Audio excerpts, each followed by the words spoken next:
Walter Morrison had been attending the Edwards Air Force Base Air Show for 23 years, always arriving early, always standing in the same spot near the flight line, always watching the demonstration flights with the focused attention of someone who understood exactly what he was observing.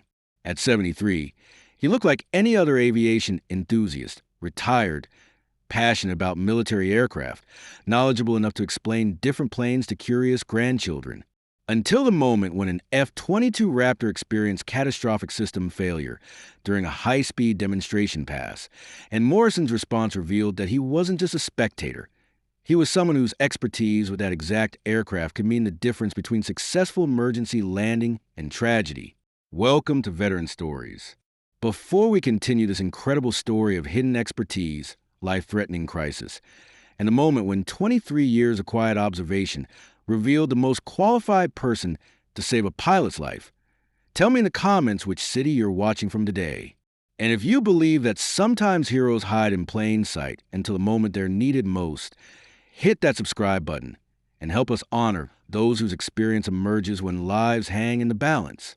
Every October for 23 years, Walter Morrison had made the 180-mile drive from his small apartment in Bakersfield to Edwards Air Force Base for the annual air show. At 73, Morrison moved with the careful deliberation of someone whose age was evident but whose mind remained sharp and focused. Morrison always arrived when the gates opened at 7 a.m., 3 hours before the flying demonstrations began. He'd park in the same section of the lot, walk directly to the same viewing area near the flight line, and position himself where he had an unobstructed view of both the runway and the demonstration aircraft preparation areas. To casual observers, Morrison looked like thousands of other air show enthusiasts, retirees who developed a passion for military aviation and enjoyed the spectacle of high-performance aircraft displaying their capabilities.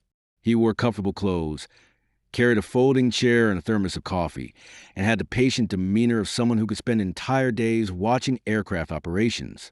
But Morrison watched the air show differently than other spectators. While families pointed excitedly at aerobatic maneuvers and couples took selfies with fighter jets in the background, Morrison observed with the analytical focus of someone studying technical performances rather than enjoying entertainment. He noticed details that most people missed: the precise timing of formation changes, the specific altitudes used for different maneuvers, the way pilots managed energy and speed through complex aerobatic sequences. Morrison's attention never wavered during flight demonstrations, and he often remained focused on aircraft long after they disappeared from other spectators' view. The 2024 Edwards Air Force Base Air Show featured the usual mix of military and civilian aircraft demonstrations. The Thunderbirds performed their precision formation flying. Vintage warbirds displayed the evolution of military aviation, and modern military aircraft demonstrated capabilities that drew gasps from the crowd of 50,000 spectators. The highlight of the demonstration was scheduled to be the F-22 Raptor solo performance. 8 minutes of high-speed passes, vertical climbs, and aerobatic maneuvers that showcased the capabilities of America's most advanced air superiority fighter. Major Sarah Chen, the demonstration pilot, had been flying the F-22 for 6 years and had completed over 200 demonstration flights at air shows across the United States.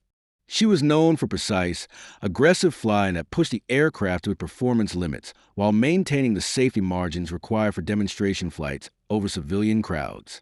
Morrison watched Chen's preparation routine with the same focused attention he'd given every F-22 demonstration for the past 8 years. He observed her pre-flight inspection, the ground crew's final checks, and the communication protocols used between pilot and ground control. When Chen taxied the F-22 to the demonstration area, Morrison shifted position slightly to maintain optimal viewing angle. He'd watched hundreds of military aircraft demonstrations, but the F-22 performances always held his attention with particular intensity. At 14:47 hours, during a high-speed pass at 450 knots and 500 feet altitude, Major Chen's F-22 experienced what pilots call a catastrophic system failure. Multiple critical systems failed simultaneously, leaving the aircraft in a configuration that exceeded standard emergency procedures. The twin F-119 engines lost power asymmetrically, creating thrust imbalance that sent the aircraft into an uncontrolled yaw. The flight control computers, designed to compensate for such situations, were overwhelmed by the combination of system failures and began issuing contradictory control inputs. Chen found herself flying an aircraft that was simultaneously the most technologically advanced fighter in the world and a 43,000-pound glider with approximately 8 minutes of fuel and limited flight control authority. The crowd of 50,000 people watched in stunned silence as the F-22 visibly struggled to maintain control flight. Emergency sirens began wailing across the base, and the airshow announcer's voice took on the careful tone used when something had gone seriously wrong. Morrison observed the emergency with the same focused attention he'd given normal demonstrations, but his body language changed subtly. He stood straighter, his head tilted slightly as if listening to radio communications he couldn't hear, and his hands moved restlessly as if reaching for controls that weren't there. While other spectators pointed and speculated about what was happening to the F-22, Morrison was conducting a technical analysis based on visual observation of the aircraft behavior. He could see that the aircraft was experiencing thrust asymmetry by the way it yawed during attempts to maintain straight flight. The irregular engine exhaust patterns suggested compressor stall in the left engine, while the right engine appeared to be operating at reduced power settings. Morrison observed the pilot's attempts to maintain control flight and recognized the specific control inputs being used to compensate for the thrust imbalance. These weren't techniques taught in standard F-22 training. They were emergency procedures developed during test flights when the aircraft was still experimental. When the F-22 began a shallow descent toward the emergency runway, Morrison realized that Major Chen was dealing with a combination of system failures that exceeded the emergency procedures in current F-22 operating manuals. Morrison made a decision that would reveal who he really was. He began walking toward the flight line fence, moving with purpose through crowd barriers and security checkpoints. Air Force Security Forces personnel tried to stop Morrison as he approached the restricted flight line area. "Sir, you need to stay behind the barriers for your safety." Morrison looked at the security officer with calm authority. "Sergeant, I need to speak with ground control immediately.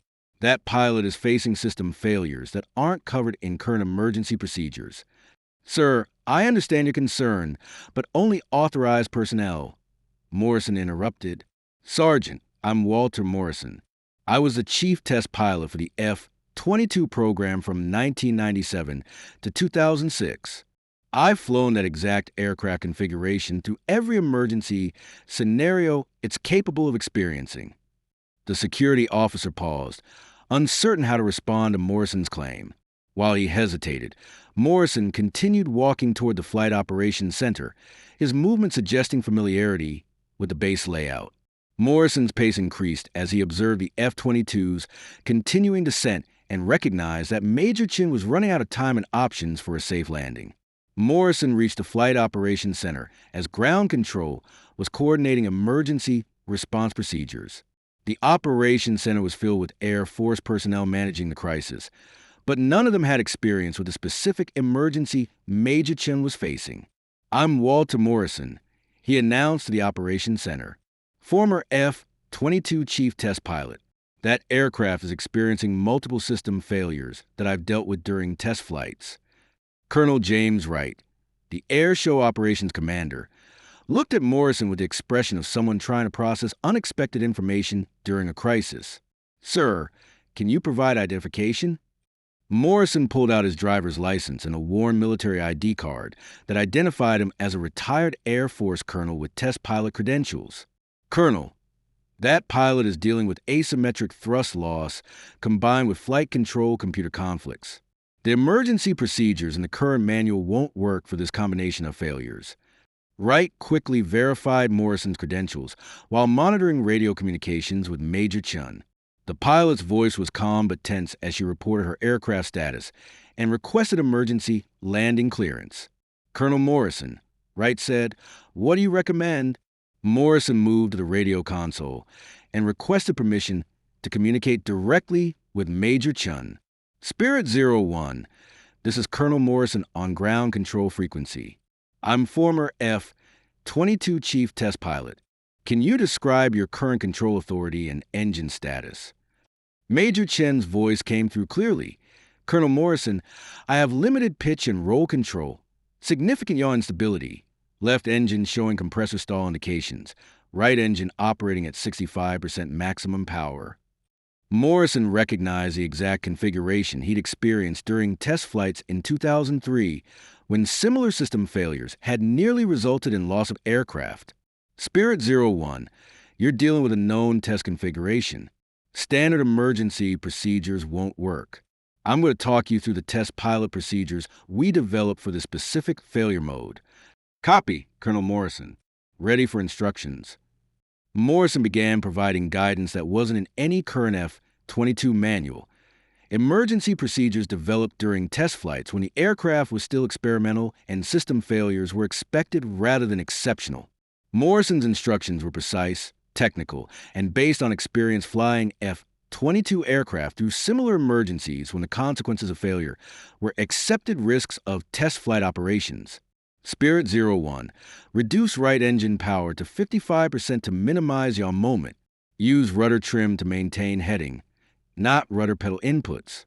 Your flight controls will respond to gentle pressure, not standard control inputs. Major Chen followed Morrison's guidance, and observers could see the F-22's flight path becoming more stable as she applied techniques that compensated for the specific combination of system failures she was experiencing. Spirit 01, approach the runway at 165 knots, not the standard 145. Your degraded flight controls require higher approach speed to maintain control authority. The emergency landing was executed with precision that impressed everyone who witnessed it. Major Chen touched down smoothly, deployed the drag chute, and brought the F-22 to a controlled stop on the runway. The crowd of 50,000 spectators erupted in applause, but Morrison was already walking away from the operations center, his role in the successful emergency landing complete. Chapter 9. The recognition Colonel Wright caught up with Morrison as he was leaving the flight operations area. Colonel Morrison, that was exceptional crisis management. Major Chen's life was saved by your knowledge of emergency procedures. Morrison paused in his departure. Colonel, she's an excellent pilot. She just needed information that wasn't in the current emergency procedures manual. Sir, I need to ask, why were you at the air show as a spectator? Shouldn't someone with your background be involved in current F-22 operations? Morrison looked toward the runway where emergency crews were securing Major Chen's aircraft. Because I'm retired, Colonel. I attend air shows because I enjoy watching pilots demonstrate the capabilities of aircraft I helped develop. I never expected to provide emergency assistance. Wright realized that Morrison had been attending air shows for over 2 decades not as entertainment, but as an informal way to monitor the aircraft he'd spent his career testing. Over the following hour, as emergency crews completed post-incident procedures, Morrison shared details of his background with Colonel Wright and other Air Force personnel. Morrison had served 30 years as an Air Force test pilot, with 15 years dedicated to the F-22 development program. He'd been the chief test pilot responsible for emergency procedures development, system failure analysis, and pilot training programs. I flew the first F-22 prototype in 1997, Morrison explained. I've experienced every system failure that aircraft is capable of producing, including the combination Major Chen dealt with today. Why aren't those emergency procedures in the current manual? Morrison looked toward the flight line where the F-22 was being examined by maintenance crews. Because by the time the F-22 entered operational service, the Air Force decided that some emergency scenarios were too unlikely to include in standard training. The procedures I use today were developed during test flights when we expected system failures. Wright began to understand that Morrison possessed institutional knowledge about F-22 capabilities and limitations that exceeded current operational understanding. Word of Morrison's role in the emergency landing spread through Edwards Air Force Base and the broader Air Force test community. Within days, Morrison was contacted by F-22 program managers who wanted to discuss incorporating his test flight emergency procedures into current pilot training. Morrison was reluctant to become involved in official Air Force operations, preferring to maintain his retired status and continue attending air shows as a spectator. Colonel Morrison, said General Patricia Hayes, commander of Air Force Test Center, during a phone conversation, Your knowledge of F-22 emergency procedures could benefit every pilot flying that aircraft. Would you consider consulting on emergency training programs? Morrison was quiet for a moment, considering the request. General, I'm retired. I attend air shows because I enjoy watching military aviation. I helped with Major Chen's emergency because lives were at stake, not because I want to return to active involvement in military operations. Sir, what happened at the air show demonstrates that your experience could save pilots' lives in situations where current procedures are inadequate. Morrison understood the logic, but he'd found peace in retirement and didn't want to return to the pressures of military service. Morrison agreed to a limited consulting arrangement that allowed him to share his test flight experience without returning to full-time military involvement. He worked with Air Force training specialists to document emergency procedures that had been developed during F-22 test flights but weren't included in operational manuals. These procedures were incorporated into advanced pilot training programs for situations that exceeded standard emergency protocols. Morrison also agreed to attend select Air Force events where his experience with experimental aircraft could benefit current test pilots and operational squadrons. The key, Morrison told a group of F-22 pilots during one of these sessions, is understanding that every aircraft has capabilities and limitations that go beyond what's in the manual. Emergency situations often require techniques that can only be learned through experience with the aircraft's actual behavior under stress. Morrison's influence on F-22 training programs became significant, but he insisted on maintaining a civilian status and continuing his tradition of attending air shows as a spectator. 6 months after the Edwards Air Force Base emergency, Morrison received formal recognition for his role in saving Major Chen's life. The Air Force presented him with a Civilian Service Award acknowledging his contribution to aviation safety. Major Chen attended the ceremony and spoke about Morrison's guidance during the emergency landing. Colonel Morrison provided exactly the right information at exactly the right moment, Chen said.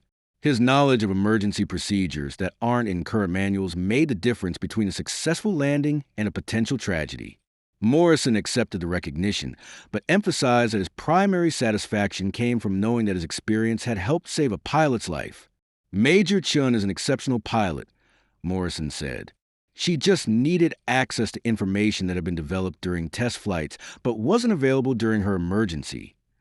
Morrison's story inspired discussions about institutional knowledge preservation, the value of test pilot experience, and the importance of making experimental aircraft procedures available to operational pilots. The Air Force used Morrison's experience to review emergency procedure documentation and identify gaps between test flight knowledge and operational training. What Morrison demonstrated, said Colonel Wright, is that retirement doesn't eliminate the value of experience. Knowledge developed through years of test flight operations remains relevant to current pilots facing similar challenges. Morrison's approach influenced Air Force policies about maintaining contact with retired test pilots and incorporating their experience into current training programs. Morrison continued attending the Edwards Air Force Base Air Show annually, maintaining a tradition of arriving early and positioning himself near the flight line. Now, however, Air Force personnel often recognize him and approach him with questions about aircraft capabilities and test flight experience. Morrison accepted these interactions graciously, but insisted on maintaining his role as a spectator rather than an official consultant. "Why do you still come to air shows?" asked a young F-22 pilot who'd heard about Morrison's emergency assistance. Morrison watched the current year's demonstration flights, observing pilots perform maneuvers in aircraft he'd helped develop and test. "Because," Morrison said, "watching pilots demonstrate the capabilities of aircraft you've helped develop is one of the greatest satisfactions of a test pilot career. And because you never know when experience might be needed to help someone." 5 years after the emergency landing, Morrison continued his annual air show tradition while occasionally consulting on Air Force test programs and emergency procedure development. His story had become part of Air Force culture, an example of how institutional knowledge and experience retain value regardless of official status, and how expertise developed through decades of service can be crucial in unexpected circumstances.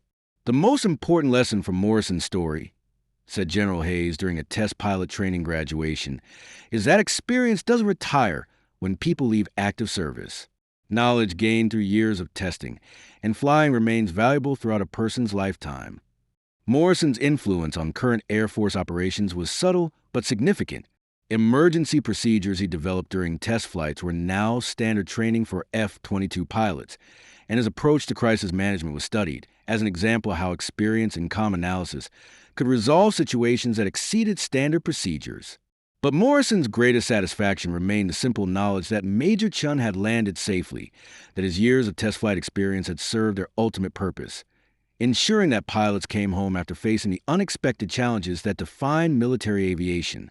Walter Morrison never intended to become involved in an Air Force emergency during his annual air show visit. He'd attended Edwards Air Force Base demonstrations for 23 years as a way to stay connected to the aircraft and aviation community he'd served throughout his career, while maintaining the peaceful distance of retirement. When Major Chen's F-22 experienced system failures that exceeded standard emergency procedures, Morrison's response revealed something extraordinary: that the expertise developed through decades of test flight operations remained relevant and valuable, even years after retirement from active service.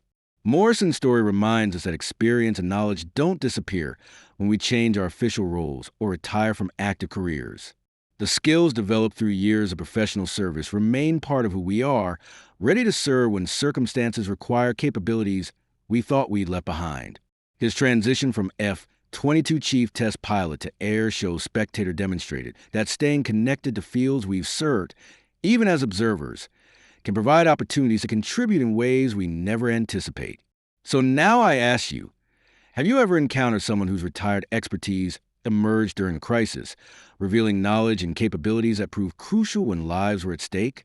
Share their story in the comments. Tell us where you're watching from. Because at Veteran Stories, we believe that experience gained through professional service retains its value throughout our lives, and that expertise developed in one context can serve in completely different circumstances when people need help. Subscribe if stories like this matter to you, because every community has retired professionals whose knowledge could be vital in unexpected situations, and whose dedication to their fields continues long after their official service ends.